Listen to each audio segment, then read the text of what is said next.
like to hand over the session to our moderator, Dr. Samir Swain, sir.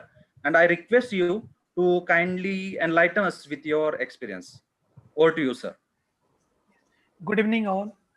So today, evening, we'll have a brief discussion on various sexual dysfunction in aging male, as well as specifically to the prostatic disease.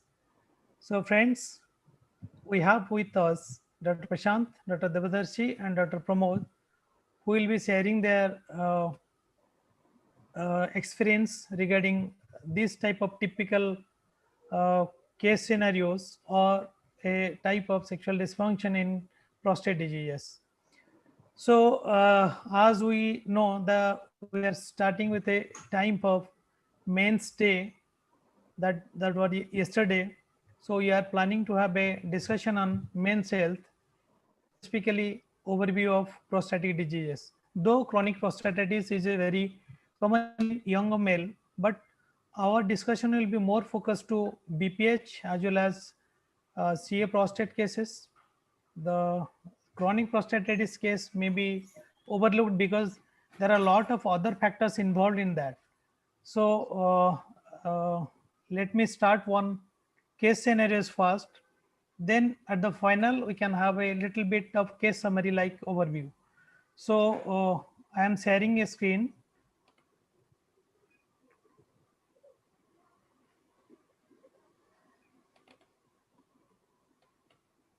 Are you getting my image?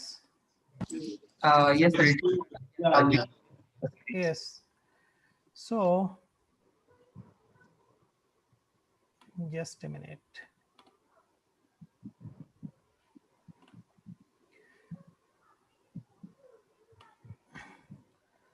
So, Dr. Devadarshi, just tell me how often you are coming across cases of sexual dysfunction as a primary disease, with specifically patients complaining of prostate problem.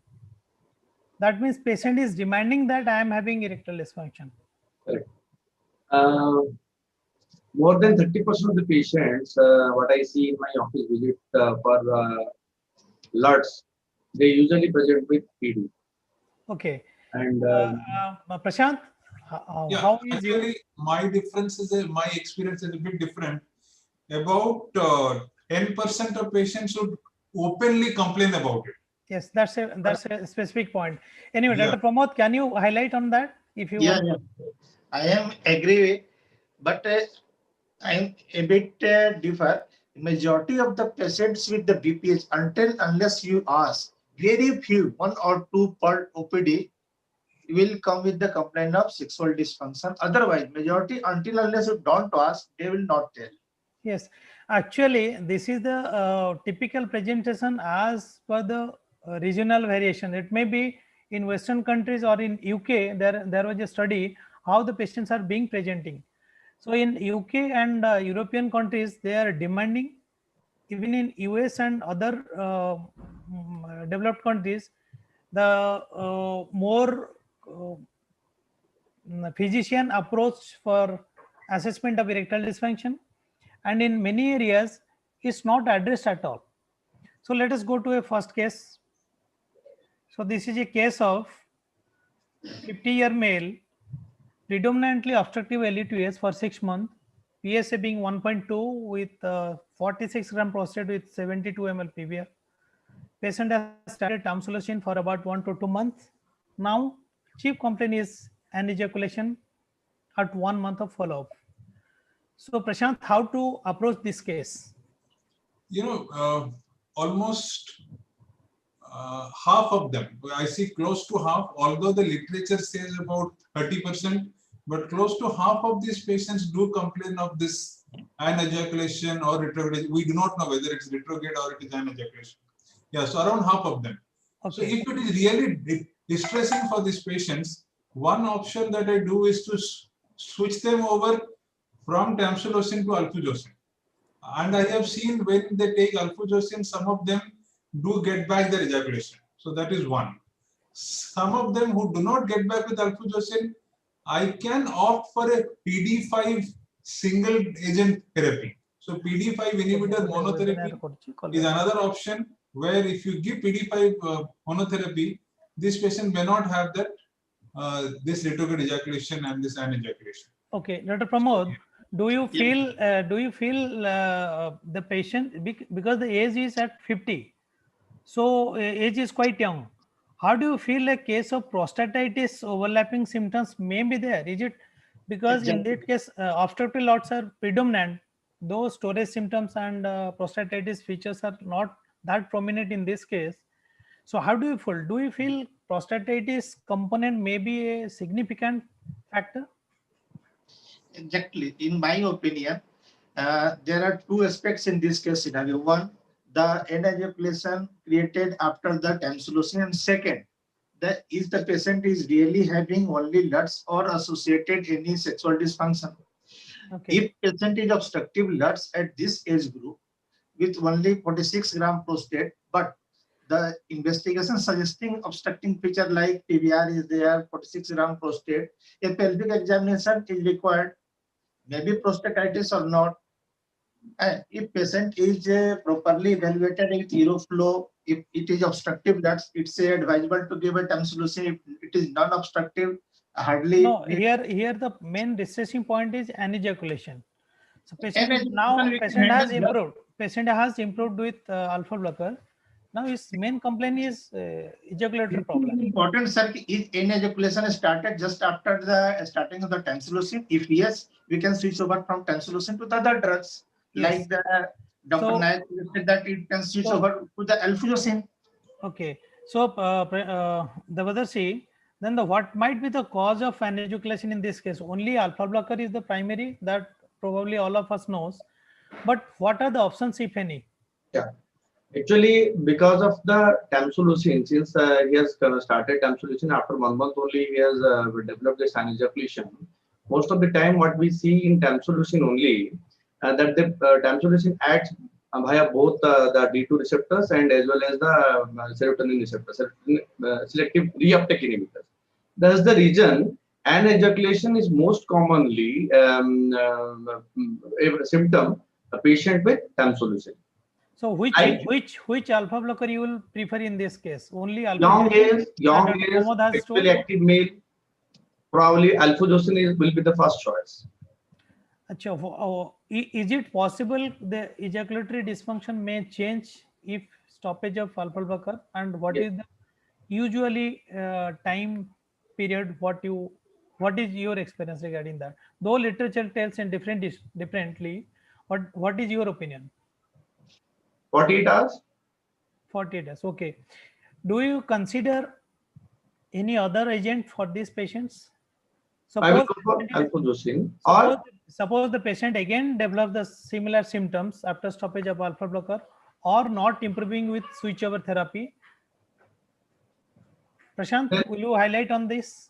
Yeah, so see, the silodosin has the highest incidence of anejaculation. Yes. Then tamsulosin. Alfuzosin is least. Exactly for the reasons that Dr. Rath has already told, that tamsulosin, silodosin are small molecules. They cross the blood-brain barrier. So they have some central action. So that leads to anejaculation. Alfuzosin doesn't cross. So if not alfuzosin, then as I said, PD5 inhibitors. So PD5 inhibitors like adalafil, if you give it as a single dose therapy, that also works in many of these patients who may not be overly symptomatic. So the incidence of retrograde ejaculation is quite low with PD5 inhibitors. So that is another option that you can look at. Okay. Exactly. So I agree with Dr. Nayak. We have tried in many patients, even with the starting of the term session, patient complain of anejaculation, but after 2 to 3 weeks, this anejaculation settles in many patients without use of PDFI. If required, 5 milligram tadalafil is sufficient for 2 to 3 weeks, and then we can withdraw the tadalafil and continue with the tamsulosin. Yes, that is one of the trial method, because initially patient may experience these symptoms, which gradually the body may is a so-called the exact mechanism not known, but it may so happen that patients psychologically may get benefited, and in addition of PD5 inhibitor in these cases. Okay, if at all. And also, if I may interrupt, also some of these patients only need some counseling. Okay. You have to Correct. tell them that this is not a disorder, this is not going to do any harm to you. And many of these patients accept it. They only are worried because when we start these medications, they have not been properly counseled about it.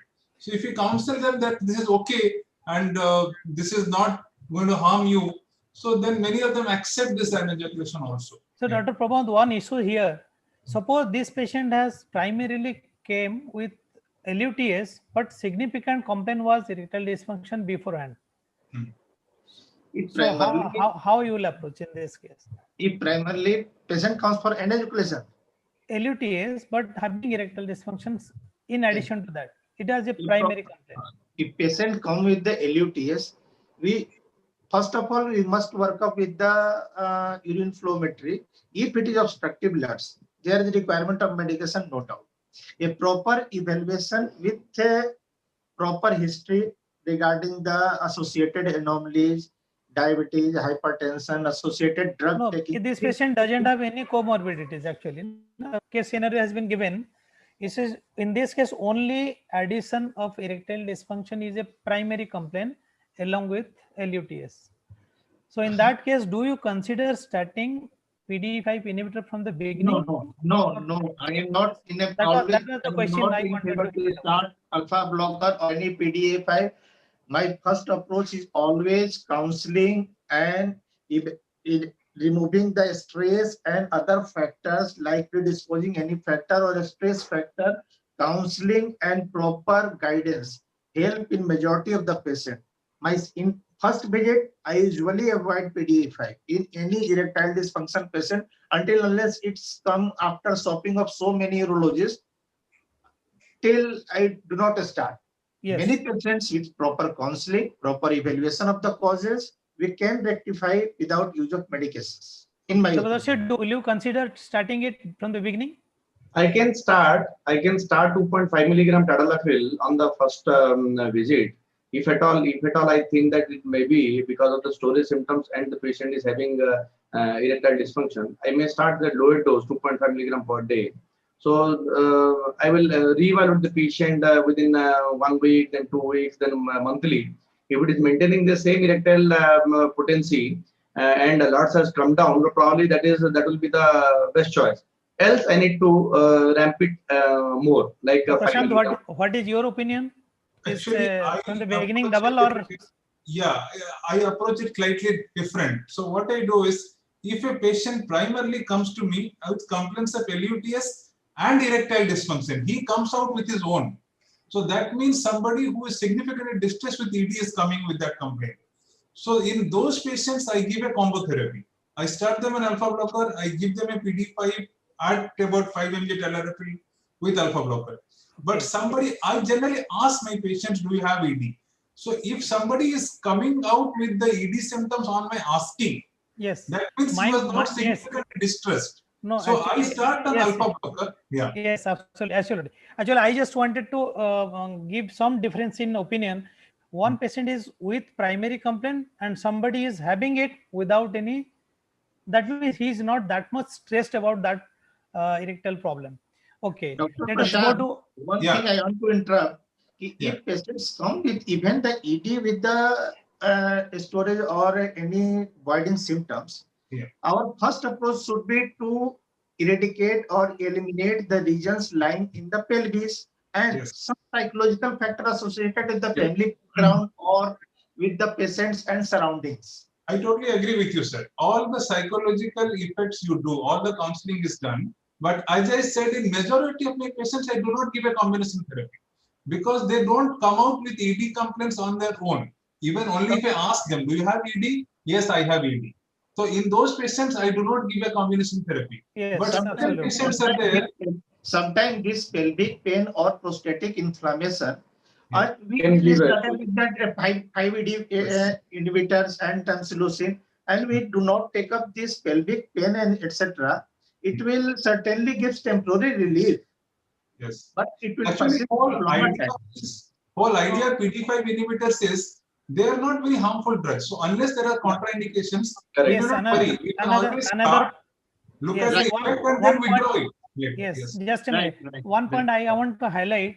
Actually, what Dr. Pramod is telling is absolutely correct. Yeah. Here, the patient has to be counseled, and other preliminary approach for erectile dysfunction has to be done in any case. Yes. But only question here is, one patient is not complaining of dysfunction, another patient is complaining of dysfunction. The patient who is complaining of dysfunction, he wants relief for both LUTS as well as ED. So I think from the beginning, if you give both to be addressed from initial part, probably the psychological component will be relieved more, and subsequently we can withdraw PDE5 inhibitor and we can continue with the alpha blocker. So let Sir, us go to case 2. Last year we conducted a thesis to our DNBS student. Okay. That the proper counseling in the first episode, majority of the patient, about 30% patients we taken with the history of erectile dysfunction, which are not told by the patient. We evaluated, but which started with the only alpha blocker in 2 to 3 months. Majority of the patient, majority. Yes, sir, that's what I am telling. With only tamsulosin. Okay. No, Dr. What Pramod, I that's what I am telling. pass out. No, Dr. Pramod, that's what I am telling. If patient is not complaining, that means Yeah, patient is not that much concerned for his ED. So if he is concerned for ED, that part has to be addressed so that patient will have much more benefit from the beginning, and the psychological component particularly, it will be omitted. One thing in favor that Dr. Prasad pointed out, this is not a very harmful drug. Yes, absolutely. That we can start. Okay. So is the question, now we'll go to second case. The patient of LUTS, obstructive loss for 9 months, 59-year gentleman, has decreased erectile function with preserved libido for similar duration, 63 gram prostate with PVR 80 ml. So what are the options available in this case? Here, patient is complaining of ED. So, and preserved libido is a different part of clinical approach to evaluate a case of ED. So, Devadarshi, how do you approach this patient? Relatively young patient with a moderately enlarged grade 3 prostate and a moderately increased PVR. No, how do you address the case of libido as well as ED in this case? 59 so years. practically speaking, if the patient only to treat for BPS, probably I could have added both 5-ARI plus alpha blockers at the outset. But to address the libido, we need to know the testosterone free and total. No, in this case, it is preserved. Now libido is preserved. Yeah. Libido is preserved. Okay. That is the key point. What, yes, libido is preserved means probably we can go ahead with our regular treatment for BPH with alpha blocker and 5-ARI inhibitors. Dr. Pramod, would you like to give any special comment on that? What about the libidos and all? If libido is preserved, we can simply start with my prime is simply start with the alpha blocker, wait for 3 to 4 weeks after counseling, proper counseling. Yes, once this obstruction go out, your erectile dysfunction may improve. If patient satisfied with the counseling, just go with the only alpha blocker. If patient not satisfied, we can add 5 milligram of tadalafil with the tamsulosin or any alpha blocker. Okay. So should you? Yes, Prashant. Yeah, I just want to interrupt. I totally agree with Dr. Rai, and this point needs to be stressed here, that majority of these patients would improve in their erectile function with alpha blockers.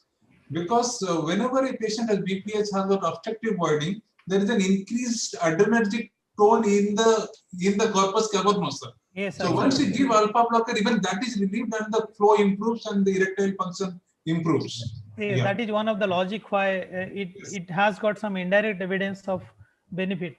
Yeah, what about adding 5-ARI on that?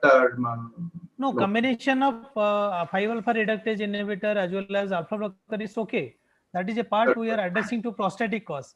Now, if you are addressing to erectile dysfunction, now the question, because today's discussion is more focused towards sexual dysfunction rather than prostatic disease. So what about the dose of PDE5 inhibitor if you want to start? Devadarshi?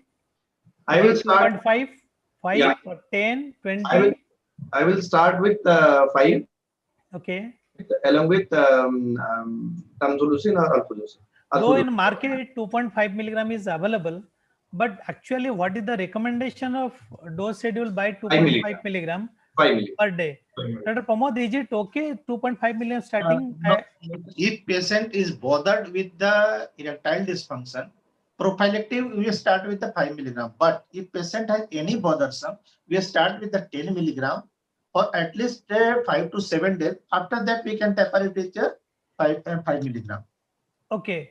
Minimum 10 Prashant, milligram, in my opinion, okay, help. Prashant, what molecule you will start? Generally, Adalafil is the only molecule which is FDA approved, and Okay. Adalafil is the only molecule which is now approved under EAU guidelines also. So I think I generally start with that. Yes, Adalafil. Okay. Only thing, So there how is a do- small subset of patients with Adalafil, they get severe body ache. Yes, and that is severe the muscle biggest. pain. Yes, that is the maximum patients will complain of body ache and bone pain. Even low backache is quite high. Yeah, So so in those patients, Myalgia. in that Myalgia. case, yes, in that case, what you will do? Whether you will change it to some other molecule? You can lower down the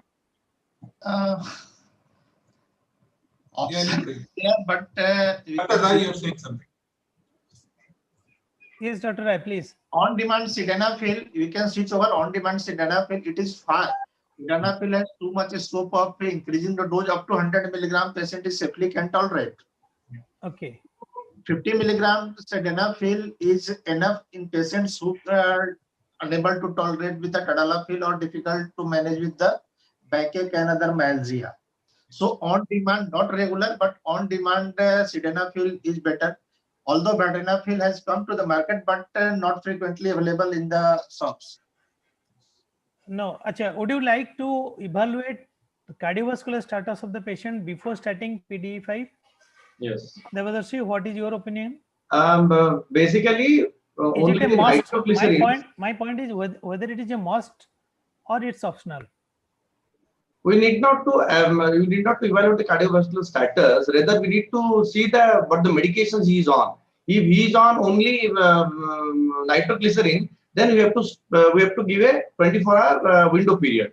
Else, we can start safely any drug. Any drug can be started with lower dose and can be ramped up. No worries for that evaluation for that. Rather, a patient with ED has a significant risk of cardiovascular disease in the later part. So, Dr. Pramod, would you like to evaluate a case?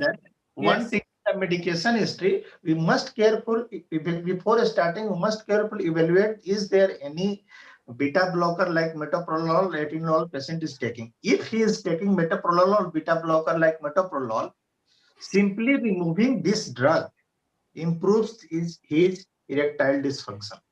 Yes, actually, there's a very good point pointed out by Dr. Rai. Actually, I just wanted to highlight that issue. If a case of hypertension or patient is having any sort of cardiovascular problem, patient is under treatment of cardiologist with this type of drugs, which may indirectly affect the function of erection. Only change over the drugs is quite solution.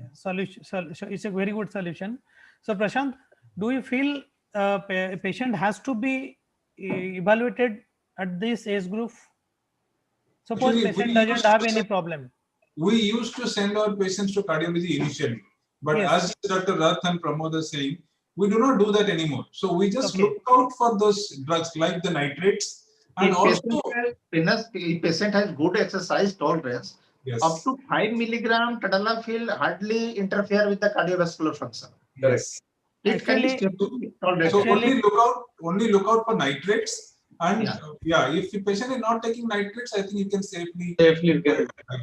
Okay, actually, if patient is not having any risk factor, so in that case, any dose of any molecule is safe for any patients.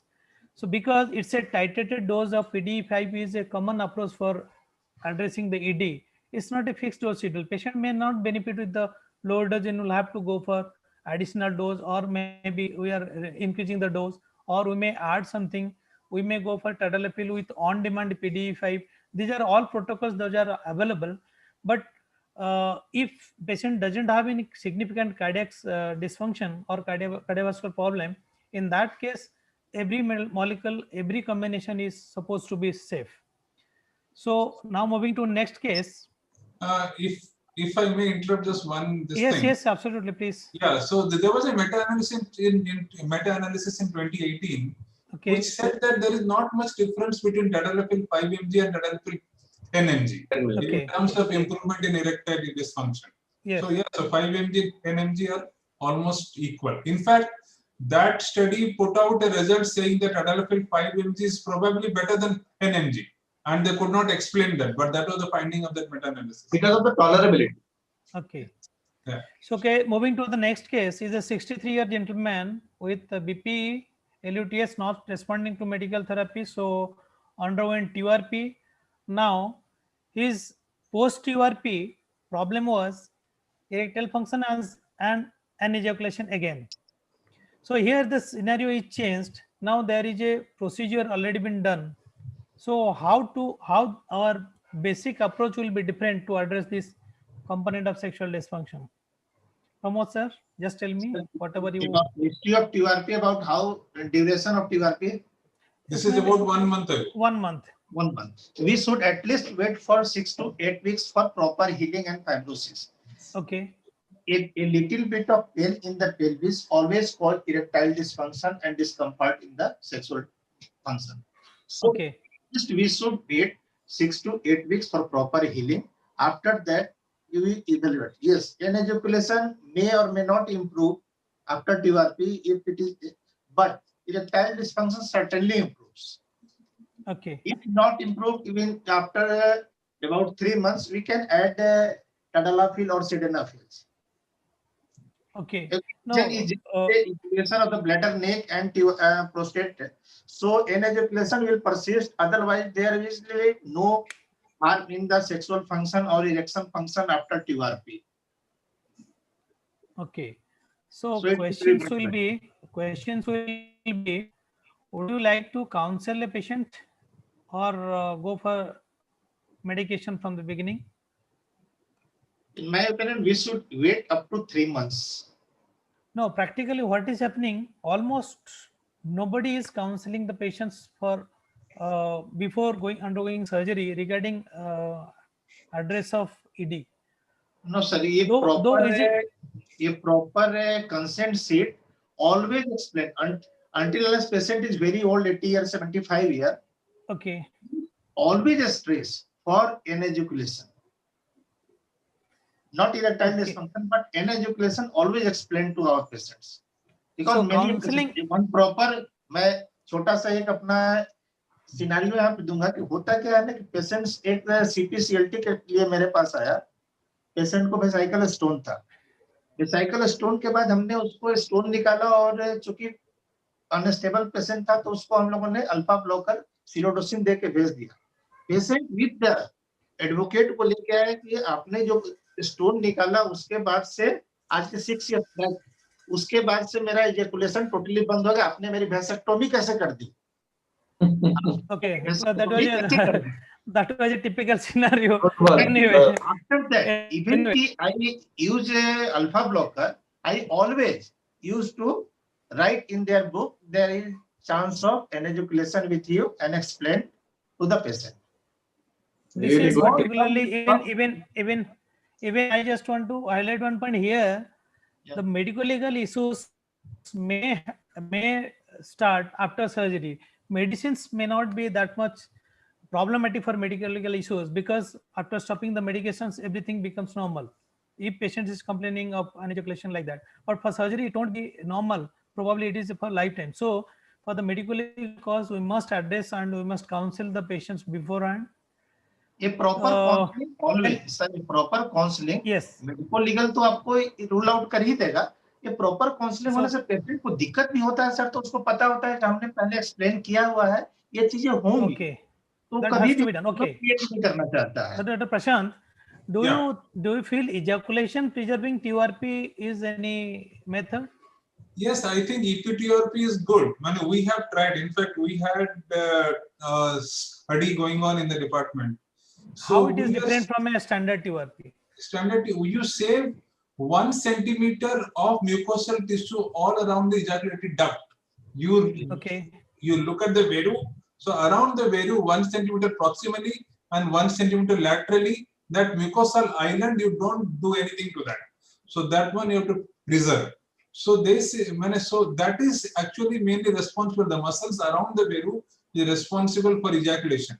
So if you are able to do that, then, yeah. The Devadarshi, would you like to comment on that? What Dr. Prasad is saying absolutely correct, that preserve the paracollicular space is 1 centimeter margin all around the Veru. So that is nice, but I usually prefer to do that when the patient is having a high diabetic and the patient is having prostatic abscess. Then only in those cases only I do that. Rather, rest of the cases I have never tried personally. Dr. Pramod, would you like to comment on that? Whether the preserving that tissue over ejaculate duct near the ejaculate duct opening, is it okay? Sir, totally depend upon 1:1 counseling between patient and us. No.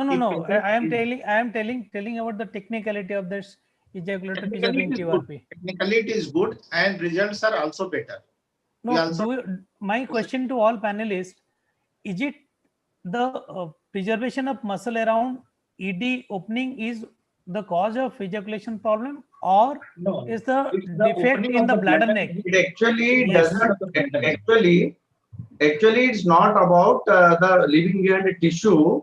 Means you are distracting the heat energy to pass through that into the nervous system at the apex. That is the only reason for that. The problem is that by disrupting the bladder neck, the ejaculation is the part. Here, the retrograde Correct. ejaculation is indirectly a part of is a in type of ejaculation. Both So factors. how you can logically approach logically? Sorry. Yes, just Prashant, tell me. So generally, this study was initially done and by Rassler. So Okay. Rassler in Germany, he has done, and they have shown results of 60%. They have been able to preserve ejaculation if they do ejaculation preserving PRP. So Okay. yeah, so the mechanism is not bladder neck. So if you are able to preserve that island of tissue, still patient is able to ejaculate. Yes. If you go to If their region is the bladder neck, when we do only bladder neck incision BNI, only ejaculation risk is only 7 to 8%. Yes, I agree. So Okay. it's already explained with the BNI surgery. Okay, Dr. Pramod, if you go to the physiology of ejaculation, the sequence of ejaculation function is emission and ejaculation. The sequence is deposited to prostatic urethra, bladder neck is closed. Then by the contraction of bulbous muscle, all the content are being thrown away. So if bladder neck will be open, then even if everything is preserved, probably the it will convert it to retrograde ejaculation. Sir, one thing there is, when prostatic urethra, when we take the length of the prostatic urethra and the opening of this ejaculatory duct, opening of ejaculatory duct is facing toward the exterior of the penis. Yes. So deposition is in the prostatic fossa. If we preserve the tissue around the ejaculatory duct, there and simultaneous contraction of these muscles, you certainly push out the semen.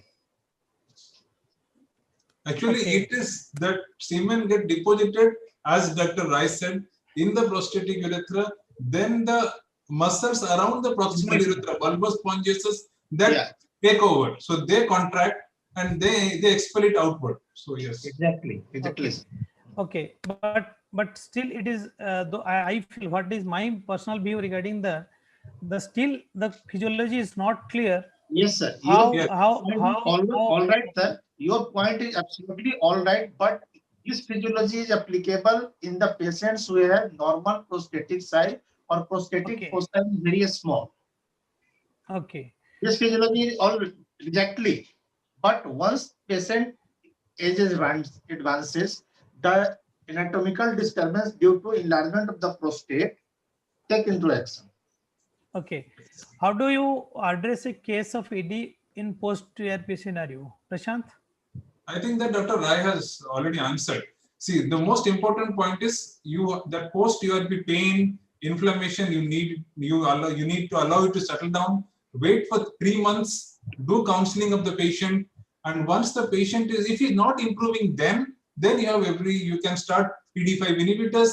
If he's not improving with PD5 inhibitors, then you need to do a complete evaluation of his system by doing hormonal tests and doing this Doppler analysis and everything. Yeah. So, okay, then next sequence of okay, we will not go into that detail. So we'll have in overall summary what Prashant has told, probably that will be the correct approach. So post ERP scenario approaching the ED is almost same as normal patients. Only point of discussion will be ejaculatory preservation or not. Okay. So next case is a 16 1-year male, IPSS of 15, 43 gram homogeneous prostate with Qmax is 12 ml. Patient is a known case of CAD with cardiac stent on antiplatelets. Main complaint is inadequate erection. So Dr. Pramod, would you like to comment, especially what your point is cardiovascular problem is there?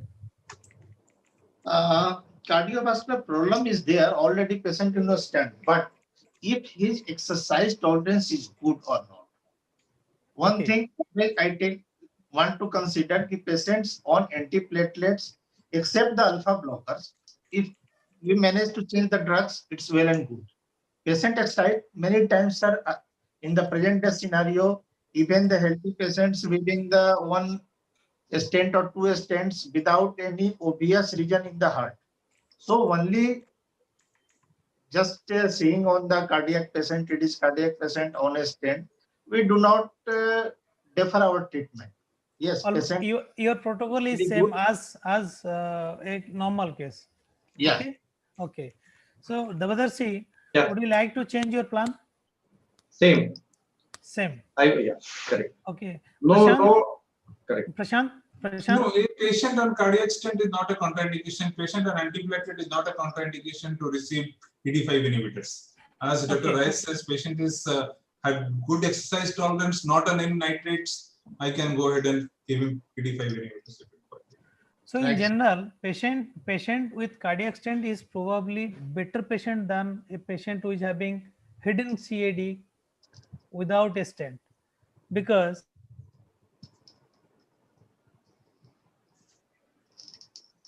Hello. Hello. Yeah, I think Dr. Samir. Yeah, please. For the internet connection. Samir, we have lost your voice. Dr. Swine, I think Dr. Swine lost.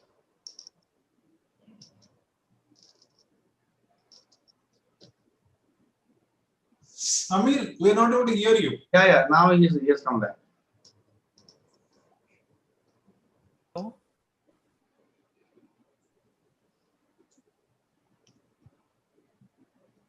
Dr. Samir is out.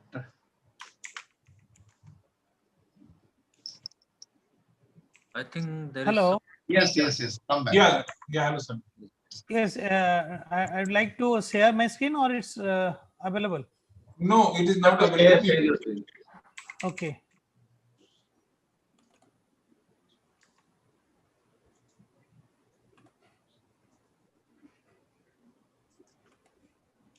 Okay. So which medication is preferable, Dr. Pramod? Still, I am not in a favor to start medication on the first instance. Yes. Again, your approach will be without medicines, counseling. Yes, counseling, improve his sugar level. If it is diabetic, improve his sugar level, increase his tolerance. Non-diabetic patient is not diabetic. The scenario is already given. It's not a diabetic patient. Only exercise, aerobic exercises helps in the many. Improvement in the diet helps in many patients. And Kegel exercises, the pelvic floor exercises, helps in many patients to improve earlier stages of erectile dysfunctions. Rather, I would add to that, the patient, when they go for siege bar, probably they have the more kind of sexual pleasure. Exactly. So siege bar has to be added on top of it. Right, sir. I am agree.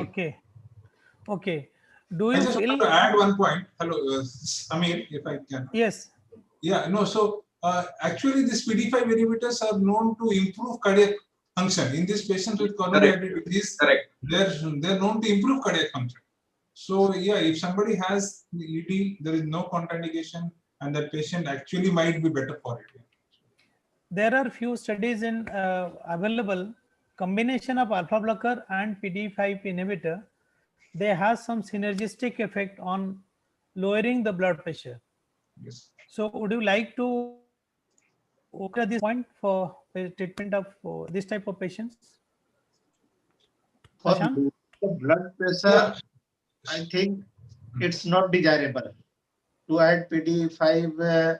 No, my question is, if somebody is adding PD5 inhibitor along with alpha blocker, there is some sort of synergistic effect. It may not be clinical that much significant, but it Sir, has my definitely. At least 6 to 12 hours gap is sufficient. Okay. Sir, my approach is always to keep the medications to the minimum. Correct. My Okay. always approach is And if at all you are as starting, low as required. Okay. So No, always I used to prefer the other modality without medications if patient can take or patient are able to tolerate this well and good. If So not, our they add consensus, medications. consensus will be almost the approach is same.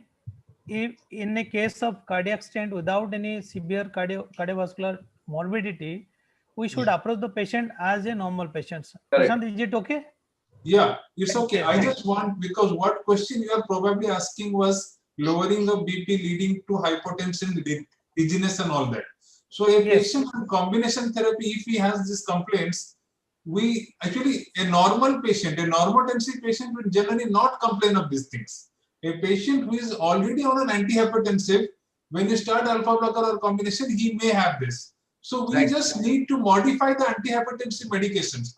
We can lower the antihypertensive medications, and as Dr. Pramod said, try to avoid both agents if only one agent will do the work. Okay. Thank you, So sir. we are going for the next case. Is a 73-year male post-operative radical prostatic for localized CA prostate by open method 2 years back.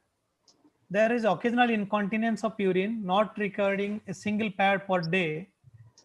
Now is a question of inability to penetrate during intercourse with less rigid erection. So, Dr. Pramod, Yeah. how do you manage this type of cases? One thing we must evaluate whether this erectile dysfunction is really arteriogenic or post-neurogenic. You should differentiate at this point, particularly after radical prostatectomy. Okay. We are clear that it is neurogenic or it is vasculogenic. We should handle accordingly. Majority of the patients, if properly taken care of radical prostatectomy, vasculogenic causes are almost negligible, but neurogenic causes are present. Now here the case has been done in an open method. That's what I am hinting it out. Hardly So, method the person doing is always try to keep all the precautions, but in spite of all the precautions, neural causes are often found, but vascular are majority of the surgeons preserved. Okay. But them is avoidable. Okay, But Prashant, are majority of patients, even the robotic career, laparoscopic career, open career, many of the patients, not less than 30 to 40% patients complain of erectile dysfunction after the radical prostatectomy. Prashant, would you like to consider incontinence as a part of this ED problem?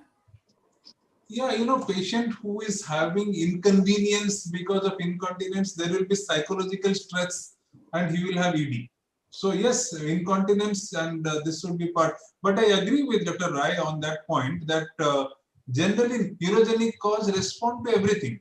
And you have put that this is post-radical prostatectomy 2 years ago. Yes. Most of the patients recover their erectile function in 12 to 18 months. So somebody who is not recovering within 12 to 18 months, we can start any PD5 inhibitors. Not responding, next option is alprostadil injection, which is not a very welcome option. Patients don't accept it, and then penile implant. Not available at least here. Yeah. Devadarshi, would you like to wait for more years or will start treatment from the at this point of time? first of all, the patient is 73 years old. And at the age of 71 only, he has undergone radical prostatectomy. So before jumping into any kind of medication, whatever, I will evaluate the patient whether the patient had ED prior to surgery or not. If the patient had prior ED, prior to surgery, the ED was there, probably counseling will be too good. If at all is not there, you can start straight away from day one. But yes, before surgery, ED point is very much important issue to be discussed with the patient, because pre-op ED has got significant factor to be considered just in this type of patients. Okay, there was anything else you want to tell? One thing also I want to add, sir. Many times, if proper counseling not done, patients fear that this cancer may spread to my wife with the intercourse. Okay, yes. correct. Yes, correct. Also yes. causes STDs. Okay. One more thing is then what you told the other way around. If you look at that, the patient was having cancer, so psychologically he was depressed. And first is the age factor, 71 years, and he might be knowing this cancer probably 1 year or 6 months before that. So that phase of panic situation in his life probably has come down to a important situation. Important situation.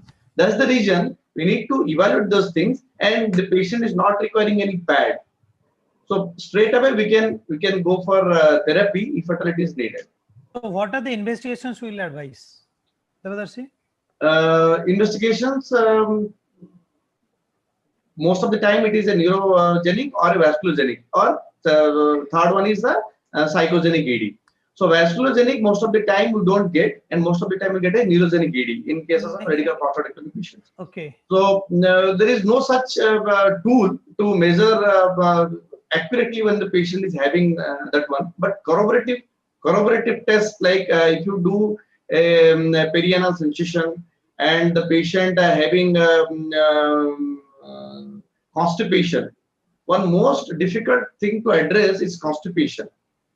So if the patient is having constipation, probably we need to look at that part, and we need to correlate with neurogenic impotence. Okay. If at all required, patient is not responding to medical therapy, Dr. Pramod, would you like to go for surgery? If patient's demand? It depend upon the patient's scenario. If patient's and patient's wife or patients is highly demanding, you can go. Yes, patient is demanding. He is demanding. That's what If patient is patient is demanding, not responding to medical therapy. Now, what options you let? As Surgical Dr. options. Naik already pointed, Dr. Naik pointed, the patient is not satisfied. We can go out with the Prostate injection, papaverine injection. If 73-year-old patients is not a frequent user of the sexual intercourse, is often on demand, often on patient. Often on patients can be, if satisfactory with the alprostadil or papaverine, he can manage. Alprostadil probably is not available easily in the market. It's not available. So even most can I do. think Trimix is available, papaverine available. No, my point is when to consider the surgical correction for this patient. If patient is demanding. Patient is demanding, we can do penile implant. If patient is highly demanding and not responding to any drugs, we can go with the demand of the patient. Okay, Prashant, suppose the patient, the same case scenario, only difference is the age. Age is 53 years. That changed. Definitely. So one case is 73 years, another is 53 years. Would you like to go for surgery earlier, or we can wait for more period? Again, how the difference will be? No, surgery will come after you exhaust all other medical options.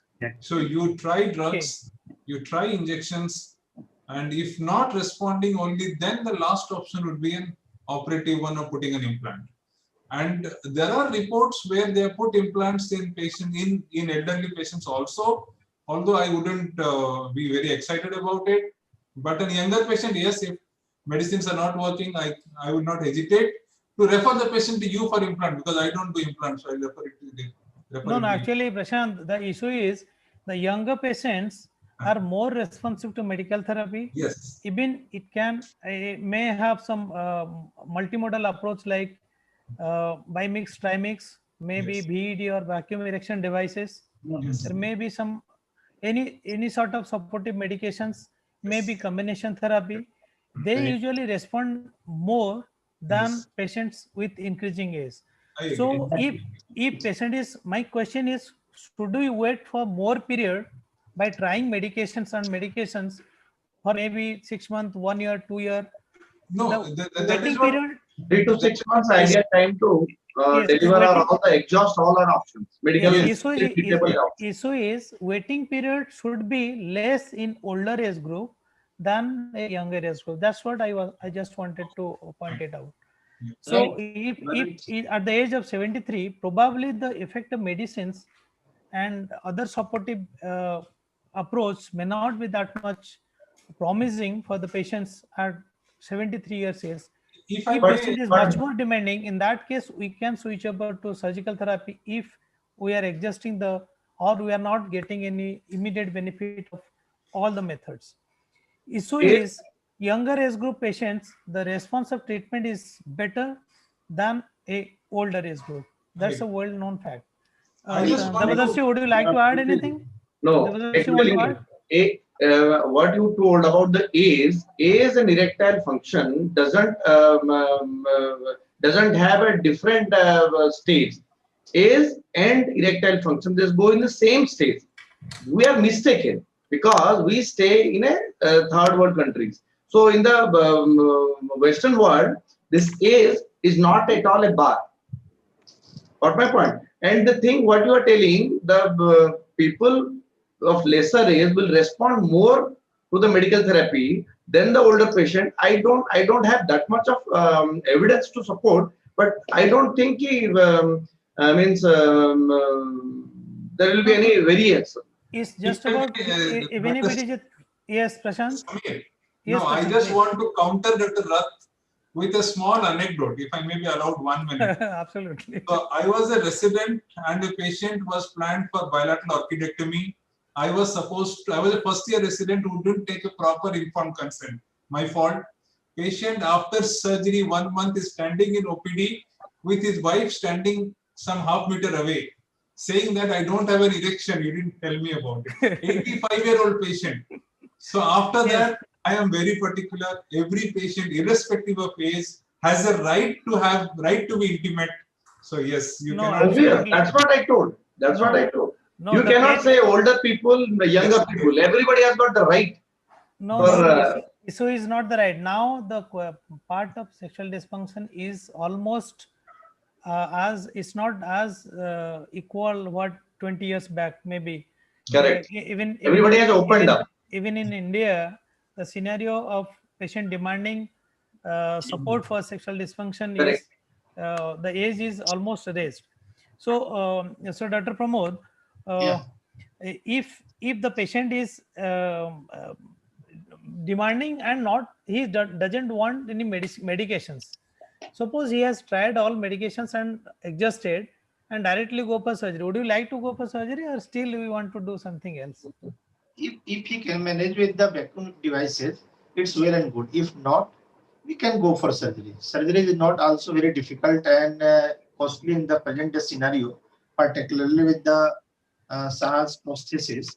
It's quite acceptable. I frequent use in many patients.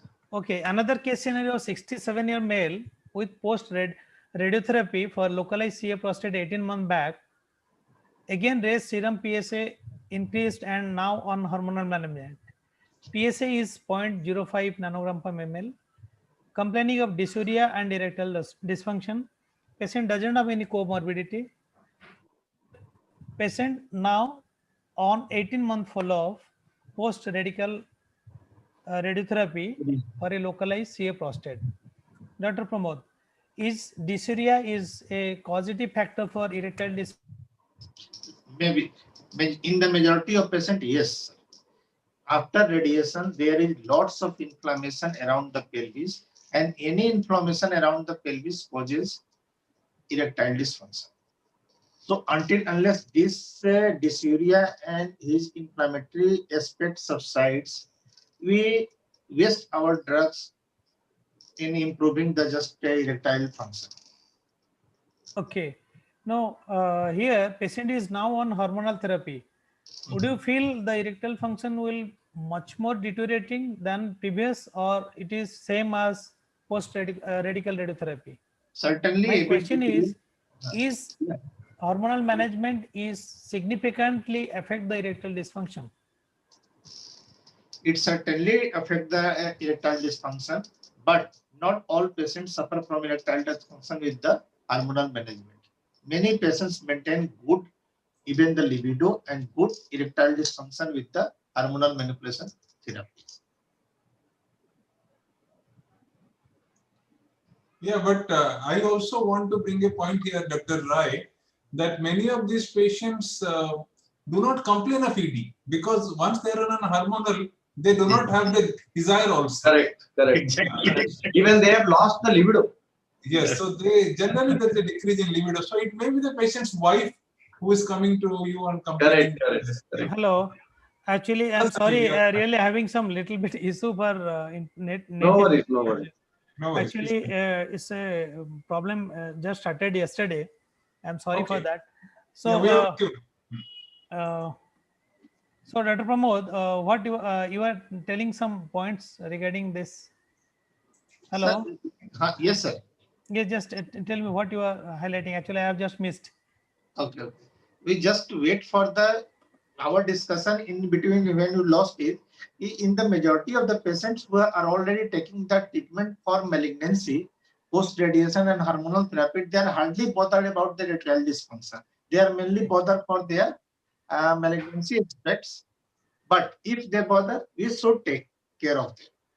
So, Dr. Prashant, how to quantify ED and what are the options available in this type of case scenarios?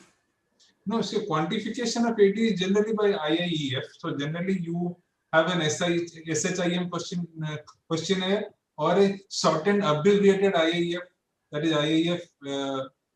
That is the 5 questions. I don't want to tell in detail. Actually, Yeah. detailing of ED evaluation and all is not our main Not aim. a mandate today. Yes. Yes. I just today's discussion will be just how to approach a patient grossly. Do you feel detailed evaluation of these patients is required because patient is already post radical radiotherapy and on hormonal management now? No, evaluation is not required. If a patient has got complaints, you can do an IIF questionnaire. It doesn't take much time because you can compare pre-medication, post-medication effect. But no further evaluation in terms of Doppler ultrasound and imaging. So those things are not necessary at this point.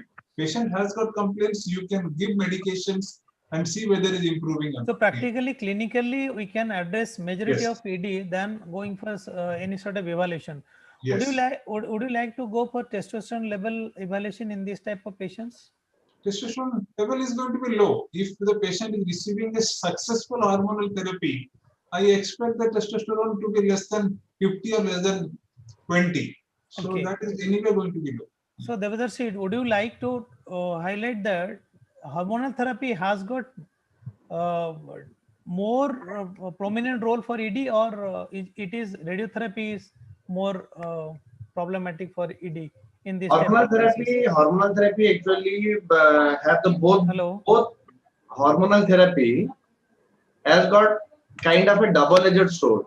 It acts on the libido, it acts on erectile dysfunction. But in cases of radical radiotherapy, it's all because of the neurogenic importance. So I will put it in this very straightforward way that when the patient is having radical radiotherapy, rather we should start the treatment as soon as possible. And when the patient is on hormonal therapy, then we should counsel the patient that you are not going to get back the things as early as possible. So we need to wait for some more time, and the alternative way should be sought for first, then starting the medical management for erectile dysfunction. Okay. So, so grossly, am I audible? Yes. Yes. So grossly, there are little bit of difference in opinion among us, but still there is common consensus in approaching the case of ED. So, Prashant, Yeah. is it possible to go for a systematic review for a patients of BPH or CA prostate or in prostatitis? How erectile dysfunction to be addressed from the beginning? Is it a must or we can have it optional? No, yeah. So you're asking me about what does the review say, meta-analysis say? I can Yes, tell you. yes. Yeah. So the recent meta-analysis 2018 and then 2015-16, there have been meta-analysis. The approach is the same. This PD5 inhibitor, the combination therapy works much better than single therapy. It is much better than only alpha blockers. It is much better than only PD5 inhibitors. When you compare all the BPH scores like IPSS, post-void residue, so these things and also the maximum flow rate, everything is improved when you give combination therapy. Even the IIF scores are much better compared to only alpha blockers. So a patient who is complaining of both significant complaints in erectile dysfunction could be offered both. A patient who doesn't have a significant erectile dysfunction, predominant LUTS, you could offer them only an alpha blocker. Majority of them will show improvement in their erectile function also.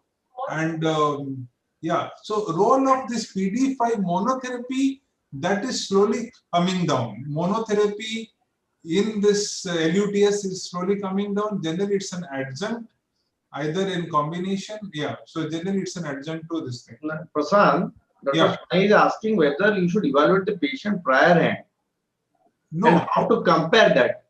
Yeah, so evaluation, as I said, is only by an IIF questionnaire, IPSS plus IIF questionnaire, and then follow up with another questionnaire after some time. But no need to do investigations for ED when the patient is with LUTS and ED. Yes. Okay. So it is a subjective assessment. Okay. Yes. So let us go through some case summary of all these type of cases. Let us have a small presentation and we'll continue our discussion after that.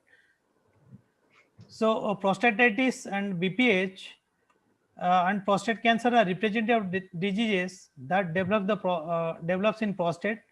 Evidence of sexual dysfunction is very much common, but it is less addressed. So effect of prostatitis on sexual function. In CPPS, the sexual dysfunction and voiding complaint both are there. In a multicenter study in China, it has been clearly mentioned that the overall prevalence is 49% with prevalence of premature ejaculation and ED accounts for 26% and 15%. And the rate of prevalence of sexual dysfunction with chronic prostatitis is high, which increases with age. Role of prostate inflammation, pathogenesis of premature ejaculation, association of CP and CPPS with ED. It is believed that exert an adverse effect with overall quality of life and induce or may have negative role on ED. So how BPH will has some effect on sexual function? Many patients suffer with declining sexual function, especially those under treatment with BPH.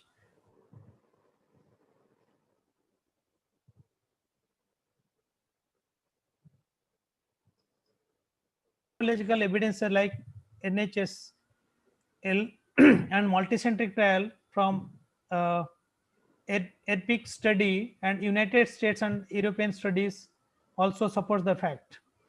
Basic mechanism are alpha adrenergic receptor, endothelial dysfunction, and sex hormone that is has some deleterious effect on ED.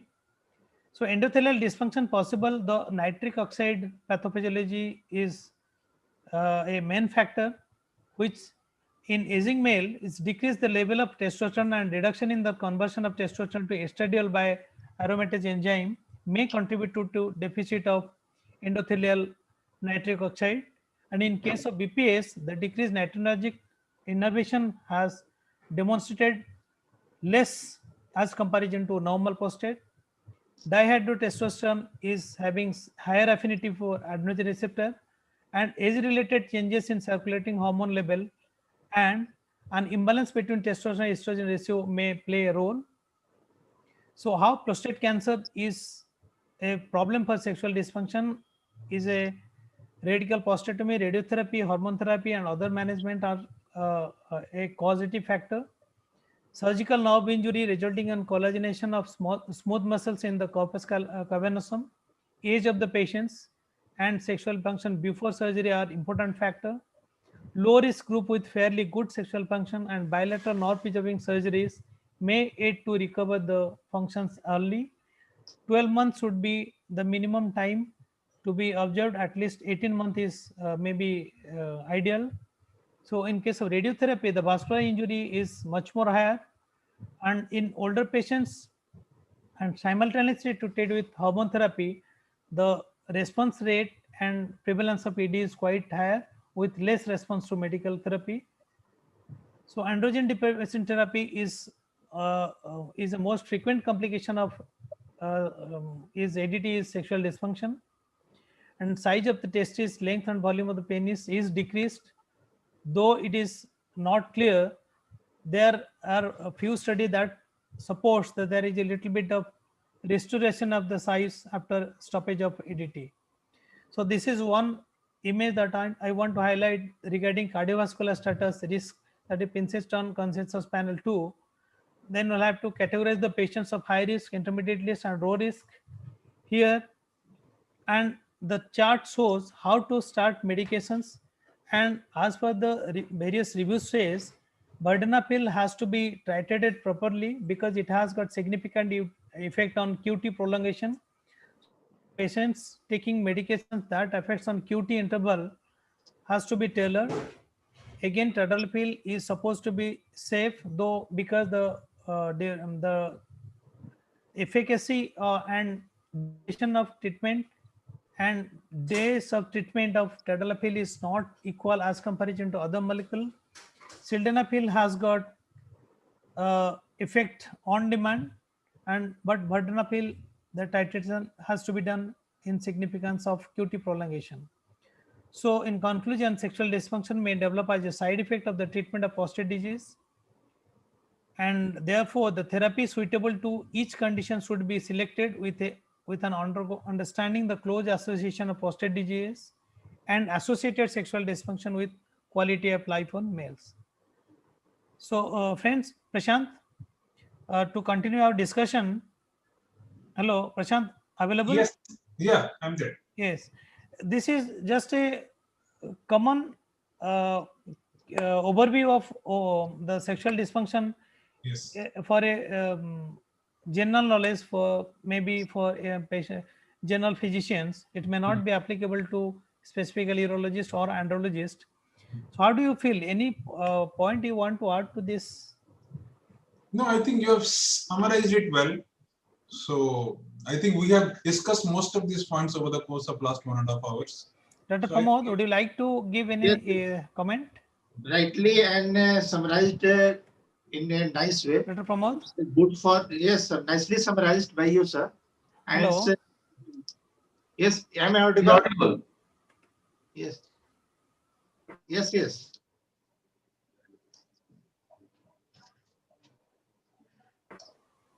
Hello. Dr. Pramod, would you like to give any comment? No, sir. You are nicely summarized all the points, and already these all points are discussed in our last 5 to 6 cases. So it's better to understand each and every point. Devadarshi, do you have any special point to mention here?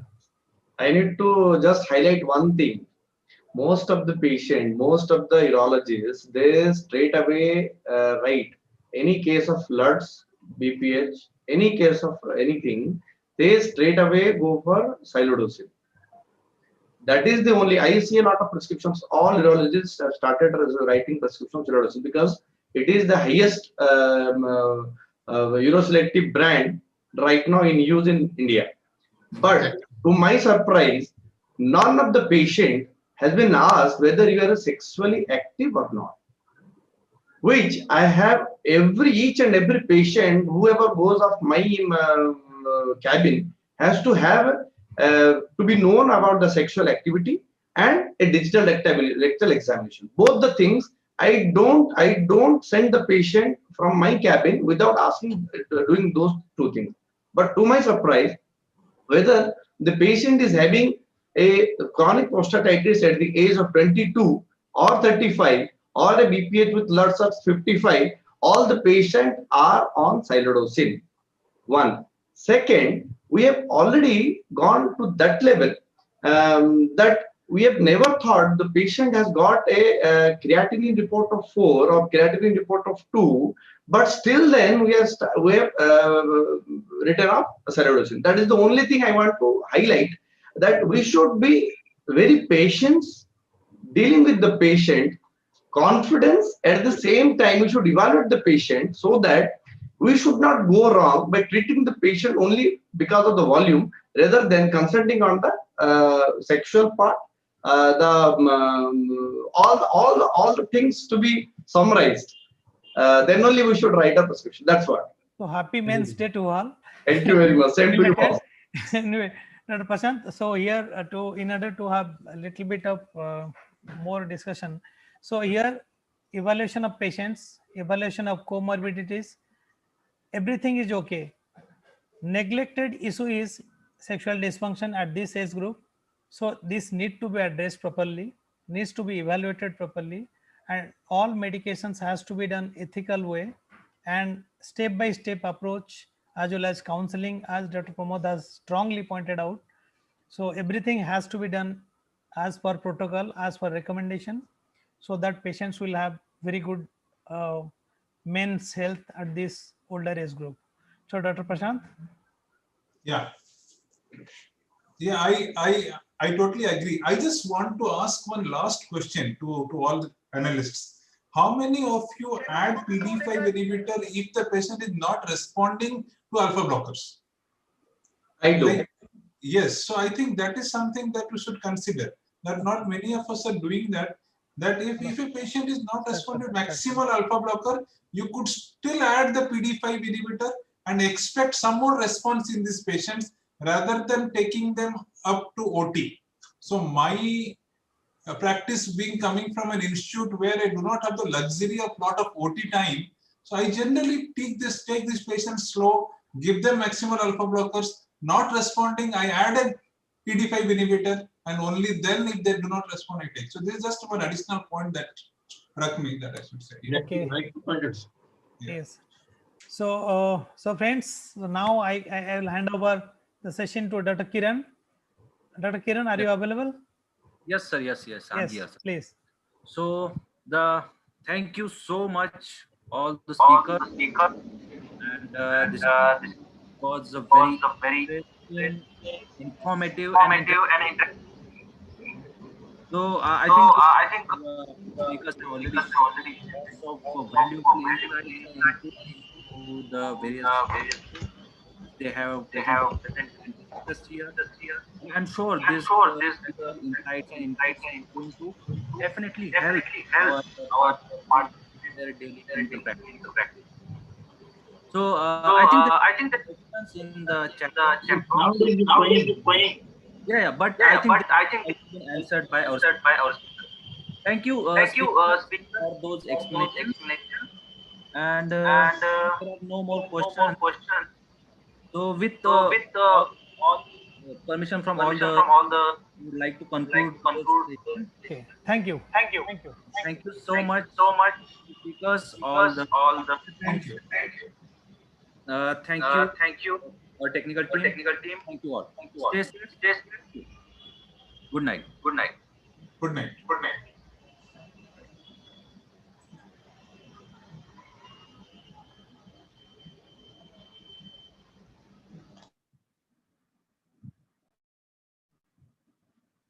Monique, we can conclude the session. I mean, you can stop the streaming. Thanks, Monique.